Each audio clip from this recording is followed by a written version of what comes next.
Need to manually enter payroll data into Paychex Flex, whether for hourly employees or specific adjustments? Accurately inputting payroll information is vital for correct paychecks and compliance. In this guide, I'll show you how to effectively enter payroll data in Paychex. To enter payroll, log in to your Paychex Flex account. On your dashboard, initiate the payroll run for the current pay period. You'll then typically navigate to the Individual Employees section, where you need to input data. For hourly employees, you'll enter their regular hours, overtime hours, and any other specific hours categories. For salaried employees, you might adjust for absences or add bonuses, commissions. Look for fields to input earnings, deductions, or reimbursements.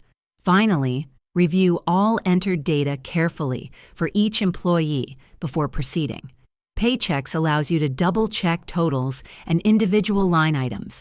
Once everything is accurate, you can move on to reviewing and submitting the payroll, and there you have it. Entering payroll in Paychex is a straightforward task.